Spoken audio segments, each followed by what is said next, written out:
ఈ లోతైన అధ్యయనానికి స్వాగతం. ఒక భిక్షువు అత్యున్నతమైన ధ్యానస్థితికి చేరుకుంటాడు కదా. ఎంతో తీవ్రమైన సాధన చేస్తాడు. కాని కేవలం ఒక చిన్న అవగాహన లోపం వల్ల ఏకంగా 500 కల్పాల పాటు మనసు లేని అచేతన స్థితిలో ఒక రాయిలా మిగిలిపోతాడు. అవును, అదొక విచిత్రమైన పరిస్థితి. విముక్తి అనుకుని ఆ మరణం లేని కోమాలోకి వెళ్లడం నిజంగా ఆశ్చర్యం కలిగిస్తుంది. ఖచ్చితంగా. ఈరోజు మనం విశ్లేషిస్తున్న మూలాలు త్రిపిటకాల ప్రపంచంలోకి తీసుకువెళ్తున్నాయి. ప్రత్యేకించి విముక్తి మగ్గ 8వ అధ్యాయంలో వివరించిన 4వ ధ్యానం గురించి, దాని కర్మఫలాల గురించి మనం చర్చిస్తాం. సరే, దీనిని విడమర్చి చూద్దాం. మన లక్ష్యం కేవలం పాలీ పదాలు నేర్చుకోవడం కాదు సుమా. నిజమే. ధ్యానస్థితులు, అలాగే మనిషి యొక్క నిర్మాణం, ఒక అస్తిత్వాన్ని ఎలా శాసిస్తాయో అర్థం చేసుకోవడమే మన ఉద్దేశ్యం. ఈ అధ్యాయం ఒక హెచ్చరిక లాంటిది. త్రిపిటకాల ఆధారంగా చూస్తే ఒక భిక్షువు సాధించే ధ్యానస్థితి కేవలం కళ్ళు మూసుకుని కూర్చున్న ఆ సమయానికే పరిమితం కాదు. అంటే ఆ సాధన తర్వాత కూడా దాని ప్రభావం ఉంటుందన్నమాట. జన్మల స్వభావాన్ని ఎలా నిర్ణయిస్తుందా విముక్తిమగ్గ చాలా స్పష్టంగా వివరిస్తుంది. ఈ 4వ ధ్యానం అత్యున్నతమైన ఏకాగ్రత, ఉపేక్షల కలయిక. ఇక్కడ ఆసక్తికరమైన విషయమేమంటే ఈ 4వ ధ్యానాన్ని సాధించిన ప్రతి ఒక్కరి గమ్యం ఒకేలా ఉండదు. ఒక్క నిమిషం, ఇక్కడే నాకు పెద్ద సందేహం వస్తోంది. ఒకే మార్గంలో ప్రయాణించి ఒకే ధ్యానస్థితికి చేరుకున్నప్పుడు వారి గమ్యాలు వేరువేరుగా ఎలా ఉంటాయి? ఇప్పుడు భౌతిక ప్రపంచంలో ఒకే రైలు ఎక్కితే అందులో ఒకే స్టేషన్ చేరుకుంటారు కదా. మానసిక ప్రపంచంలో అలా జరగదా? 4వ ధ్యానస్థితికి చేరుకున్న సాధకుల్లో అసలు ఎన్ని రకాలుంటారు? మానసిక ప్రపంచంలో ప్రయాణం భౌతిక ప్రయాణం లాంటిది కాదు కదా. ఇక్కడ ఉద్దేశ్యం లేదా కర్మ యొక్క ఉద్దేశ్యం గమ్యాన్ని పూర్తిగా మారుస్తుంది. విముక్తిమగ్గ ప్రకారం చూస్తే ఈ 4వ ధ్యానస్థితికి చేరుకున్నవారు ప్రధానంగా 3 రకాలుగా ఉంటారు. సరే, ఆ 3 రకాల వారు ఎవరో వివరిస్తారా? తప్పకుండా.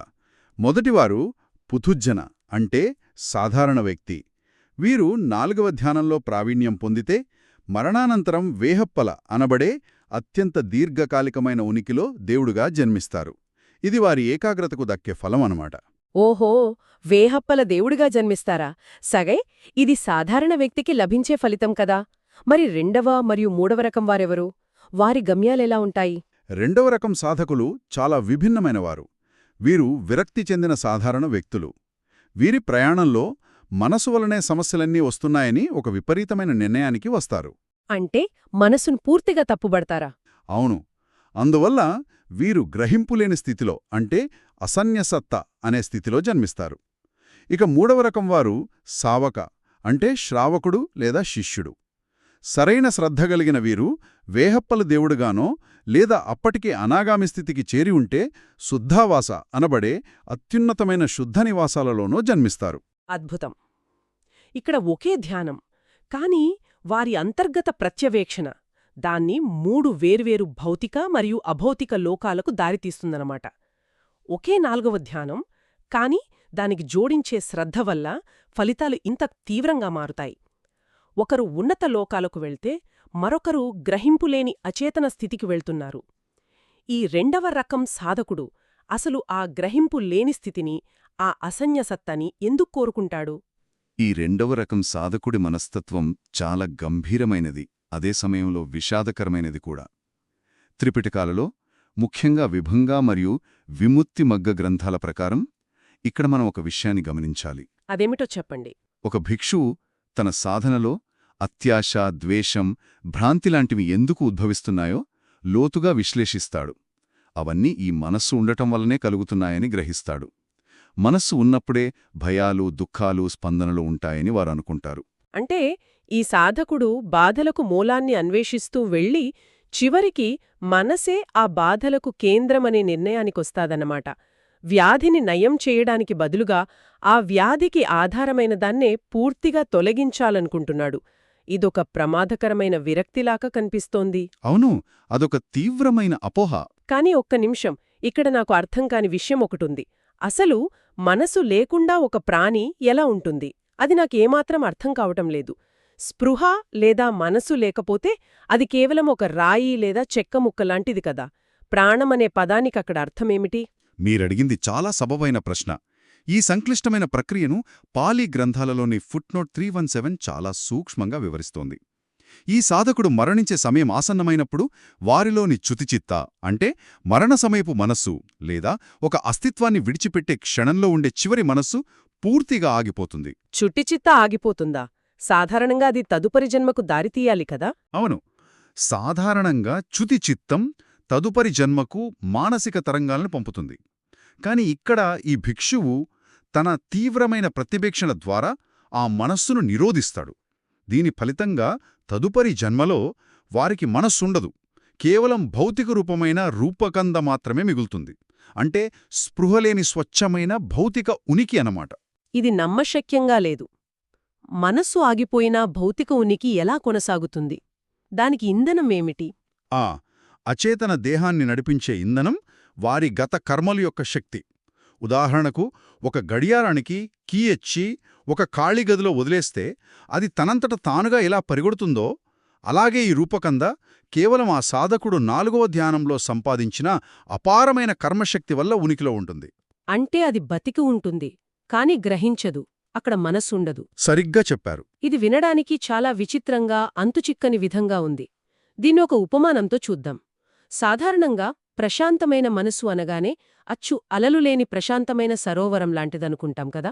అవును, ధ్యానానికి అదే ఉపమానం వాడుతుంటాం. ఆ ఖాళీ సరస్సు ఉపమానాన్ని మనం మరింత ముందుకు తీసుకువెళదాం. ఆ ఎండిపోయిన ఖాళీ సరస్సులో ఎవరైనా ఒక రాయి విసిరారనుకోండి, అక్కడ ఎలాంటి అలలు పుట్టవు కదా? అవును, ఎందుకంటే రాయికి ప్రతిస్పందించడానికి అక్కడ నీరు లేదు. అలాగే ఈ అసన్యసత్త స్థితిలో ఉన్న భౌతిక దేహం చుట్టూ విశ్వంలో ఎన్ని మార్పులు జరిగినా దానికి ఎలాంటి గ్రహింపు ఉండదు, ప్రతిస్పందన ఉండదు. ఆ ఖాళీ సరస్సులాంటి ఉనికిలో వారు సుదీర్ఘకాలం పాటు బందీలయ్యుంటారు. ఇక్కడే గ్రంథాలలో జరిగిన ఒక చారిత్రక పొరపాటు గురించి మనం మాట్లాడుకోవాలి. చారిత్రక పొరపాటా? అదేమిటి? ఫుట్నోట్ 315లో ఈ విషయం ప్రస్తావించబడింది. విముక్తిమగ్గ చైనీస్ అనువాదంలో ఈ అసన్యసత్త స్థితి యొక్క కాలావధి 50 కల్పాలు అని రాయబడింది. 50 కల్పాలు. కల్పమంటేనే ఒక విశ్వం పుట్టి, పెరిగి, నశించిపోయేంత సుదీర్ఘమైన కాలం.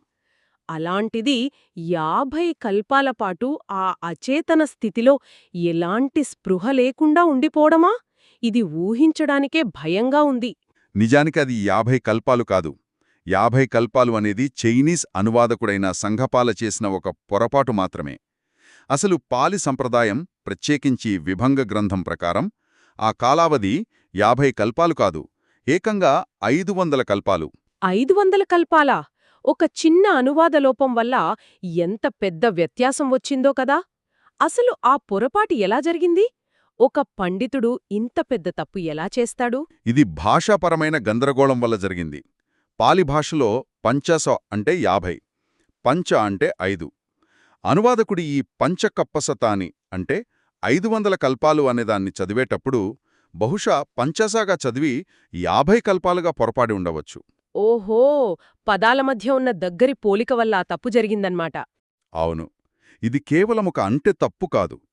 త్రిపిటకాలను తరతరాలుగా భద్రపరచడములో పాలి సంప్రదాయం ఎంత ఖచ్చితమైనదో, ఎంత నిర్దుష్టమైనదో ఈ ఉదాహరణ తెలియజేస్తుంది. ఆ భిక్షువు తన అవగాహనా లోపం వల్ల సృష్టించుకున్న ఆ అచేతన భౌతిక ఉనికి 500 కల్పాలపాటు ఆకాశంలో ఒక రాయిలా అలాగే కొనసాగుతుంది. విశ్వాలు పుట్టి నశిస్తున్నా వారా నిశ్శబ్దంలో అలాగే ఉండిపోతారు.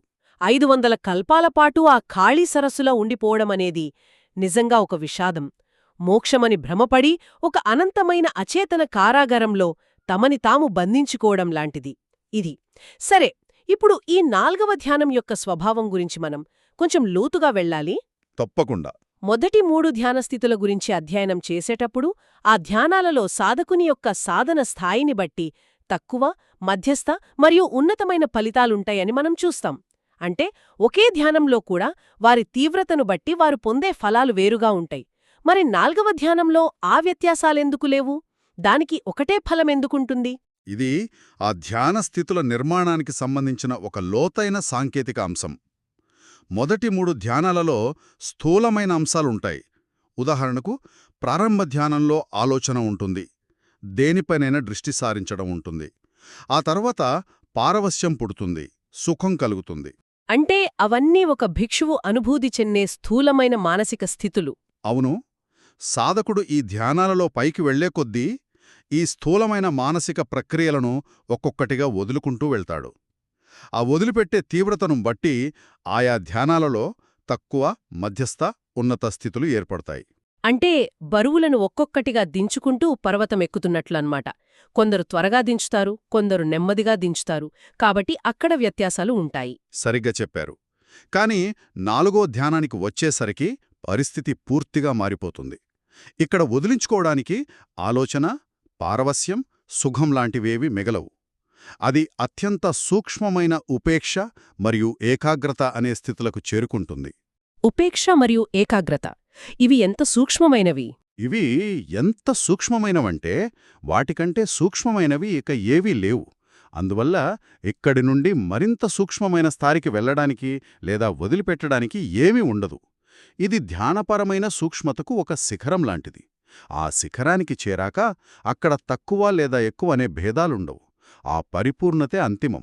ధ్యానపరమైన సూక్ష్మతకు ఒక శిఖరమన్మాట. అక్కడికి చేరుకున్నాక ఇక విభజనలుండవు. అంతా ఒకటే స్వచ్ఛత. అయితే ఈ అత్యున్నత సూక్ష్మస్థితి ఒక భిక్షువు భౌతిక దేహాన్ని ఎలా ప్రభావితం చేస్తుందనేది కూడా గ్రంథాలలో వివరించబడింది కదా? అవును, ఇక్కడే పాలి గ్రంథాలు కరజకాయో అనే పదాన్ని ఉపయోగిస్తాయి. కరజకాయో అంటే కర్మల ద్వారా ఏర్పడిన భౌతిక దేహం. ఒక భిక్షువు ఈ 4వ ధ్యానస్థితిలో ఉన్నప్పుడు ఆ ధ్యానం వల్ల జనించే అత్యంత సూక్ష్మమైన పదార్థం వారి భౌతిక దేహాన్ని పూర్తిగా ఆవరించుంటుంది. పూర్తిగా ఆవరించి ఉంటుంది అంటే? అది దేహంలోకి చొచ్చుకుపోతుంది. అది ఎంత ప్రశాంతంగా ఉంటుందంటే గ్రంథాలు దీనిని వివరించడానికి చాలా లోతైన పదజాలాన్ని వాడాయి. ఆ వర్ణనను నేనొక చల్లని గాలి ఉపమానంతో వివరిస్తాను చూడండి. వేసవి తాపంతో కాలిపోతున్న ఒక మూసున్న గదిలోకి హఠాత్తుగా ఒక అత్యంత స్వచ్ఛమైన చల్లని గాలి ప్రవేశించిందనుకోండి. ఆ గాలి గదిలోని ఒక మూలన మాత్రమే ఉండదు కదా. అవును, అదంతా వ్యాపిస్తుంది. అది ఆ గదిలోని అణువణువును ఎలా నింపుతుందో, ప్రతి వస్తువును ఎలా చల్లబరుస్తుందో, ఈ 4వ ధ్యానం యొక్క స్వచ్ఛత కూడా ఆ భిక్షువు యొక్క భౌతిక దేహాన్ని అంటే వారి కరజకాయోని అలా నింపుతుంది. అణువణువున ఆ ఉపేక్ష మరియు ఏకాగ్రత నిండిపోయుంటాయి. ఈ ఉపమానం ఆ ప్రక్రియను అద్భుతంగా ఆవిష్కరిస్తోంది. ఆ గదిలో చల్లని గాలి నిండిన తర్వాత బయట ఎంత వేడున్నా గదిలోపల ఒక అనిర్వచనీయమైన ప్రశాంతత ఉంటుంది కదా. అలాగే 4వ ధ్యానంలో ఉన్న భిక్షువు కరజకాయో ఆ ఏకాగ్రత మరియు ఉపేక్షలతో నిండిపోయి బాహ్య ప్రపంచపు అలజడులకు అతీతంగా మారుతుంది. నిజమే. ఈ 4వ ధ్యానపు లోతులను పరిశీలిస్తుంటే త్రిపిటకాలలో దాగి ఉన్న మనసు యొక్క విశ్లేషణ ఎంత లోతైనదో మనకు స్పష్టంగా అర్థమవుతుంది. ఖచ్చితంగా. ఈరోజు మనం పరిశీలించిన ఈ ప్రయాణం మనల్ని ఎన్నో లోతైన ఆలోచనల్లోకి నెడుతుంది. ధ్యానమనేది కేవలం కళ్ళు మూసుకుని మనసును శూన్యం చేయడం కాదు కదా. సరైన శ్రద్ధ మరియు స్పష్టమైన ప్రత్యవేక్షణ లేకుండా కేవలం మనసును ఆపేయడం వల్ల కలిగే పరిణామాలు ఎంత దీర్ఘకాలికంగా ఉంటాయో మనం చూశాం. అవును, ఆ ఫలితాలు ఊహక్కూడా అందవు. వ్యాధికి భయపడి అవయవాన్ని కత్తిరించుకున్నట్లు బాధలకు భయపడి మనసునే నిరోధించిన ఆ సాధకుడు అసన్యసొత్త స్థితిలో 500 కల్పాలపాటు బందీ అవ్వడమనేది అవగాహనాలోపానికి ఒక అతిపెద్ద ఉదాహరణ. ఈ చర్చను ముగించే ముందు మనం ఒక గంభీరమైన ప్రశ్నను సంధించుకోవాలి. చెప్పండి. ఆ సాధకుడు తన ప్రత్యవేక్షణ లోపం వల్ల 500 కల్పాల పాటు మనసులేని అచేతన స్థితిలో ఒక ఖాళీ సరస్సులా ఉండిపోయాడు. కాని త్రిపిటకాల ప్రకారం ఇక్కడ గమనించాల్సిన అత్యంత కీలకమైన విషయం ఒకటుంది. ఆ 500 కల్పాల సుదీర్ఘ నిశ్శబ్దం తరువాత ఆ దేహంలో ఒక్కటంటే ఒక్క గ్రహింపు, ఒక చిన్న ఆలోచన పుట్టిన మరుక్షణమే ఆ అచేతన స్థితి ముగిసిపోతుంది. ఓహో, అంటే 100 కల్పాల నిశ్శబ్దం కేవలం ఒకే ఒక గ్రహింపుతో బద్దలైపోతుందా? అవును, వారు ఆ లోకం నుండి వెంటనే పడిపోతారు. దీన్ని బట్టి చూస్తే ఒక విషయం స్పష్టమవుతోంది. నిజమైన శాంతి అనేది ఆ విరక్తి చెందిన సాధకుడు అనుకున్నట్లుగా మనసును పూర్తిగా అణిచివేయడంలో లేదు.